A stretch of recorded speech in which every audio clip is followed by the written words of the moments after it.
네, 안녕하세요. 저 연세대학 14조 부장입니다. 고2 수학 1대를 맡고 있는 연세대학교 화학생물학과 김종국입니다. 반갑습니다.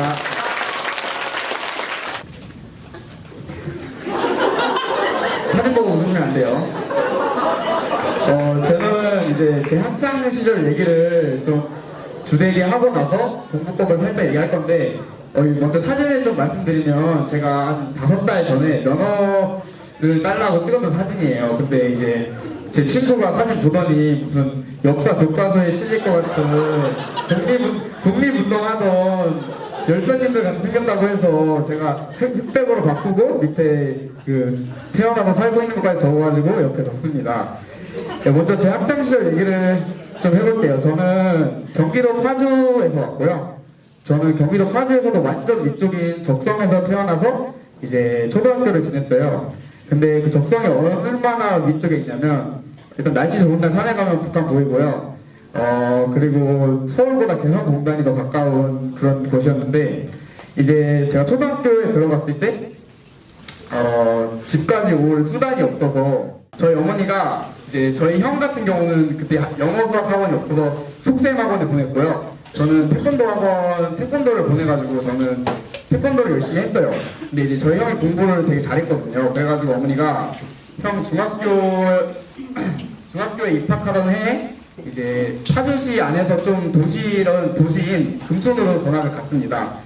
이제 거기서도 태권도를 다녔는데, 그 당시에 이제 뭐 수요일마다 피구하고 뭐 친구 데리고 오면 문화상품권 10,000원 주는 그런 태권도를 다녔는데, 이제 제가 중학교 1학년 올라갈 때 그 관장님께서 저한테 진지하게 운동을 해볼 생각이 없냐고 물어보셨어요. 제가 곧잘 했었는지. 그래서 이제 태권도 선수를 준비하려고 이제 운동을 맨날 열심히 하고 그랬었는데, 그러다 보니까 뭐 학교에서 중학교 때 뭐 진로특강 같은 거 오면 뭐 공부 안 해도 된다, 뭐 여러분들 진짜 좋아하는 일 찾아서 평생 하면 된다 이러잖아요. 근데 저는 그걸 좀 운 좋게 이른 나이에 찾은 느낌이었어요. 그래가지고 이제 열심히 했는데, 그래서 중학교 때 공부를 진짜 안 했어요.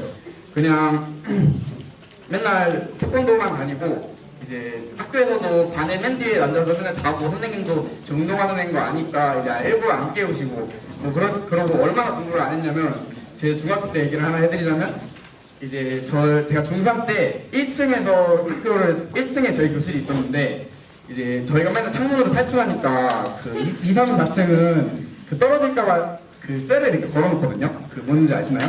근데 1층에도 그걸 걸어버렸어요. 근데 어느 날 제가 창문으로 들어가려고 보니까 이렇게 걸려있는 거예요. 그래가지고 그걸 들어가려고 낑낑대던 차에 이제 앞문으로 들어온 담임선생님이랑 눈이 마주쳤는데, 이제 그 당시에 제가 운동을 해가지고 맨 제자리에 향수랑 섬유 탈취제를 항상 들고 다녔는데, 이제 거기서 당황한 나머지 넘어지면서 그 학교 교실 뒤 게시판에 붙어있던 저희 반학생들 미술 작품들을 다 이렇게 한 번에 뜯으면서 옆에 있는 제 자리에 있던 향수랑 섬유 탈취제를 꽤 부수면서 이제 우당탕탕 떨어졌는데, 이제 그래가지고 저희 교실에 이제 4주 동안 제 향수 냄새 나고, 그 정도로 이제 공부 안 하고 맨날 맞상만 피던 아이였는데, 이제 중3 여름방학에 제가 다쳤어요. 이제 여러 번 걷다가 이렇게 발목 접질리면 엄청 아프잖아요. 근데 저는 이제 태권도를 하던 도중에 이제 사람을 밟고 점프를 뛰어서 발차기를 찬 다음에 내려오는 그 공중에서 내려오면서 발목이 이렇게 꺾였어요. 그래가지고 한 3달 정도 깁스를 했던 것 같은데,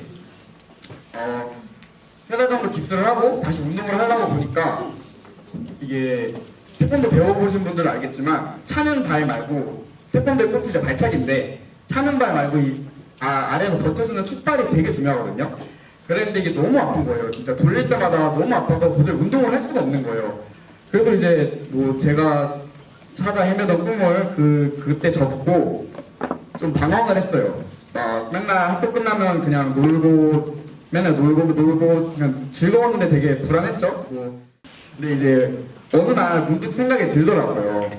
이제 혹시나 미래에 제가 했었던 태권도처럼 제가 좋아하는 일이 생겼는데 포기하게 되고, 이제 그 이유가 부상 같은 게 아니라 그게 공부 때문이라면 그게 너무 비참할 것 같은 거예요, 그 순간.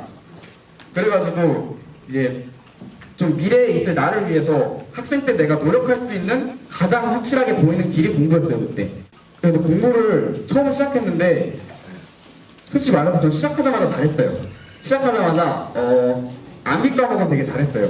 그냥 공부를 되게 열심히 했거든요. 공부하기 힘들어도 태권도에서 다리 찢는 것보다 덜 힘들었고 맨날 달리기 하던 것보다 덜 힘들어가지고 공부를 되게 열심히 했는데 이제 암기 과목 같은 경우는 그래도 공부했던 것보다 안 나왔어요. 이제 암기 과목 여러분 학교 가시면 맨날 친구들이랑 같이 뭐 서로 물어봐주고 이런 거 하잖아요. 그럼 제가 보면 앞에 있는 친구보다 대답을 훨씬 잘하는데 시험 문제는 꼭 못 풀더라고요. 이게 공부를 늦게 시작해서 그랬던 건지 모르겠는데 아무튼 그랬고 뭐 중1, 2 내용을 알아야 되는 뭐 수학 같은 건 답도 없었죠 아주. 그래서 이제 그 상태로 고등학교를 이제 갔어요. 고등학교 갔는데 고등학교 겨울방학에 EBS에서 나오는 고등 수학에 필요한 중학 수학 지식이라는 얇은 책이 하나 있어요. 초록 색깔. 근데 이제 그걸 사가지고 그 방학 동안 5번 정도를 풀었던 것 같아요. 그 공책에다가. 그러고 나서 이제 고등학교에 갔죠. 저희 학교, 저희 지역은 이제 비평준화 지역이어서 대학교처럼 내신으로 고등학교를 끊어요. 그래가지고 이제 공부 잘하는 학생들은 다 공부 잘하는 학교 가고 공부 못하는 학생들은 이제 내신 커트 맞춰서 오는데 저는 이제 공부를 안 하는 분위기가 만연한 그런 학교에 갔죠. 이제 중3 때 저랑 같은 반이었면서 반 1등을 하던 친구가 같이 왔는데 이제 그 친구가 1등으로 입학을 했어요. 그래가지고 그 친구는 단상에 올라가서 장학금을 받고 있고 입학식 날 저는 아래에서 박수를 치고 있었는데 이제 고1 그 친구랑 같은 반이 됐어요. 고1 때. 근데 이제 1학기 중간고사 첫날 시험을 보고 채점을 했는데 제가 그 친구보다 잘 본 거예요. 같은 반에 있던 그 친구보다. 그래가지고 이제 이 둘째 날부터 중3 때는 제가 맨날 이제 시험 다 마치면 걔한테 가서 몇 번 뭐 했냐, 몇 번 뭐 했냐, 이거 뭐 아니냐 이렇게 물어봤었는데 어느 순간 걔가 저한테 그걸 하고 있더라고요. 그냥 뭐 종우가 너 몇 번 뭐 했니, 몇 번 뭐 했니. 이제 뭐 걔한테 악감정이 있어서 뭐 통쾌하고 이런 건 아니었는데 기분이 솔직히 되게 좋았어요. 그리고 나서부터는 그때 이제 첫 시험 때 전교 1등을 했고 저는 졸업할 때까지 전교 1등을 계속 했고요. 고등학교 생활은 되게 알찼던 것 같아요. 저는 이제 학교 임원을 했는데 1학년 때는 전교 부회장을 하고 2학년 때 전교 회장을 했어요. 그거 전교 회장도 했었고 농구를 좋아해가지고 농구를 좋아하고 또 잘해서 학교 대표로 대회에 나가기도 했었고 그리고 여자친구도 있어서 한 3년 정도 연애도 했었고 이제 뭐 3년 내내 어차피 그 학교로 온 순간 내신으로 대학을 갈 생각을 하고 있어서 3년 내내 치열히 내신 공부하고 뭐 학교생활 대회 나가고 책 읽고 계속 치열하게 살았던 것 같아요. 뭐 학생회의를 해야 되지, 영재반 다녔지, 고2 때는 저 소논문도 썼었지, 각종 교대대회나 생기부에 적힐 수 있는 캠프들은 다 나가고 그랬거든요. 공부는 공부대로 학교생활대로 바빴는데 이제 뭔가 그렇게 너무 바쁘게 살다 보니까 오히려 일의 효율이 좀 더 올라간 것 같기도 해요. 그래서 좀 잘해낸 것 같기도 하고 그리고 제 졸업 내신은 1.04인데요. 04는 뭐냐면 2학년 때 일본어를 배웠는데 이제 일본어가 1등들이 한 명이었어요. 그 중국어 일본어 선택해가지고. 근데 저희 반에 맨날 일본 애니메이션을 좋아하는 친구가 한 친구 있었는데 그 친구가 일본을 정말 잘하더라고요. 저는 진짜 공부하겠다고 다른 국영수사과만큼 했는데 일본어인데도 그 친구를 못 이기겠더라고요. 그래서 그거 하나 2등도 받았던 기억이 있습니다. 공부법을 잠깐 얘기를 하면 이제 국어 같은 경우는 모의고사 국어 같은 경우는 공부를 따로 안 해도 항상 잘 봤어요. 제가 어릴 때 책을 좀 많이 읽었어서 그런지 이제 뭐 여러분들 제가 국어 과외를 하면서도 느낀 건데 뭐 독서를 읽을 때 처음에는 이제 뭐 앞뒤가 물리고 얘가 원인이고 얘가 결과고 이러면서 읽잖아요. 근데 나중에 가면은 이건 가고 나고 이건 다고 뭐 그냥 가나다나 마법 하면서 읽고 있더라고요 애들이. 근데 저는 그러지 않고 항상 이제 이 앞뒤 책을 많이 읽어서 그런지 그게 항상 연결이 돼서 읽혔고 그래서 국어 공부는 솔직히 말해서 고등학교 때 EBS 연계고제 문학 정리하고 문법 공부한 게 다였던 것 같아요. 그리고 이제 수학이나 영어는 이제 윤민수 원장님께서 말씀하시는 그 심화학습을 좀 많이 했어요. 다른 과목 같은 경우는 이제 내신 시험이랑 모의고사 시험이랑 많이 달라서 저희 학교 시험이 솔직히 쉬웠거든요. 아까 아무래도 선생님도 저희 수준을 알고 하다 보니까. 근데 이제 수학이나 영어 같은 경우는 제가 내신에서 붙이는 게 아니라 수능을 봐야 되니까 이제 그거는 심화학부까지 했고, 탐구 같은 경우는 저희 학교는 좀 특이하게 이과가 2학년 때 물화생지 원을 다 공부를 했어요. 1년 동안. 그래서 이제 수능 볼 과목을 좀 빨리 정하고, 저는 이제 생투 지구과학 원을 봤는데, 지구과학 원을 볼 걸 일찍 결정을 하고, 물화생은 내신까지만 딱, 그리고 지구과학은 기출문제까지 전부 다 풀고, 이제 그런 식으로 공부를 했던 것 같아요. 이제 생명과학도 마찬가지고.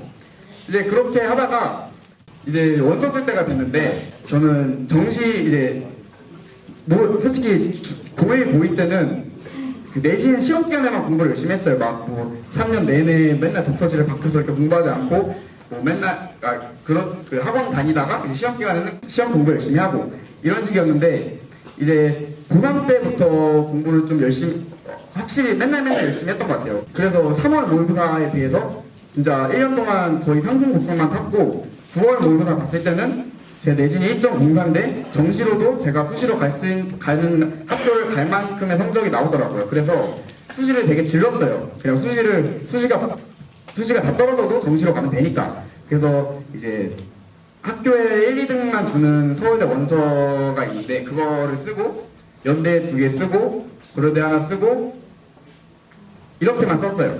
이렇게만 썼고, 이제 제가 수능을 딱 봤는데 수능을 못 봤어요. 수능을 이제 좀 야속하게도 잘 본 과목은 잘 보고 못 본 과목은 못 봤어요. 제가 국어는 100점, 영어도 100점, 생명과학 2도 50점이었는데 이제 수학을 엄청 절고 지구과학 1을 엄청 절었어요.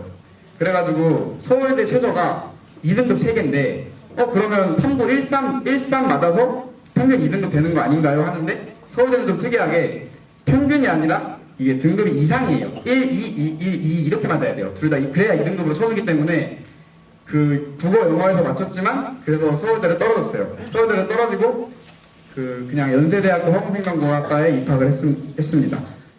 제가 여러분들께 하고 싶은 말이 두 가지가 있는데, 첫째도 아까 했던 말인데, 여러분이 좋아하는 그리고 또 나의 미래를 베팅해도 될 만한 어떤 일을 찾는다면 저 솔직히 공부 안 해도 된다고 생각해요. 하지만 이제 보통 그러지 않는 사람 대부분이니까 이제 혹시나 이제 자신의 미래를 베팅해도 될 만한 어떤 일을 찾았을 미래 여러분들을 위해서 지금 공부를 열심히 하셨으면 좋겠습니다. 제가 좀 좋아하는 일을 일찍 찾고 좌절도 좀 일찍 느껴보고 했던 사람으로서 이제 정말 드라마나 게임, 뭐 인스타, 페이스북 이런 거보다 그게 훨씬 즐겁고 재밌더라고요. 그래가지고 이제 여러분들께 이런 말씀을 드리고 싶고, 이제 뭐 엄마 아빠는 제가 이걸로 뭐 미술을 하거나 음악을 하거나 이렇게 하겠다고 해도 정말 공부만 시켜요 이럴 수 있잖아요. 근데 이제 여러분들이 그 일에 대해서 얼마나 진지한 자세를 가지고 있고 확신을 드린다면 이제 부모님도 생각을 바꾸실 거라고 제가 장담은 못하지만 이렇게 말씀을 드리고 싶습니다. 저도 실제로 이제 6학년 때까지는 그냥 가서 1시간 운동하고 오고 이랬는데, 이제 어머니가 저에 대한 공부 기대도 크셨어요. 왜냐면 형이 공부를 되게 잘했기 때문에. 그랬는데 이제 저는 태권도가 하고 싶어서 중1 때 거실에 이제 컴퓨터에 PPT도 띄워놓고 엄마한테 제가 태권도를 해야 되는 이유입니다 이러면서 이거 설명했던 기억도 있습니다. 두 번째로, 여러분 스스로를 좀 의심하지 않으셨으면 좋겠어요.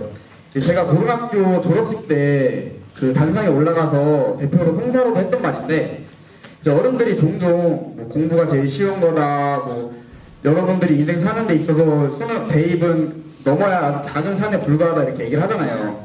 저도 이제 공부하다가 그 얘기를 듣고, 이제 어른들이 하나같이 쉽다고 말하는 공부마저도 나는 이렇게 힘든데 앞으로 인생을 살면서 나 어떡하냐, 난 왜 이러는 걸까, 이런 생각을 했었는데 저는 그렇게 생각해요. 이제 넘어야 할 산이 있잖아요. 근데 이제 대입이 그런 작은 산은 맞는데 저희의 그 성장 정도에 비해서는 아주 큰 산이라고 생각을 해요. 예를 들어 아무리 큰 산이 있더라도 여러분들이 그 산보다 크다면 쉽게 넘겠죠? 그냥 발만 이렇게 해가지고. 그래서 저는 대입이 여러분의 인생에서 작은 산이더라도 아직 여러분들이 작은 사람이라서 그게 그렇게 힘들게 느껴질 테니까 여러분들은 힘든 거 당연하고 조금 더 여러분들을 믿고 좀 위해 주셨으면 좋겠습니다. 그리고 앞으로 어떤 대학교에 가서도 뭐 앞으로 인생을 살면서 어떤 높은 산이 있던지 이제 스스로를 발전시켜서 어떤 높은 산이든지 쉽게 넘어버리는 그런 성인이 되셨으면 좋겠습니다.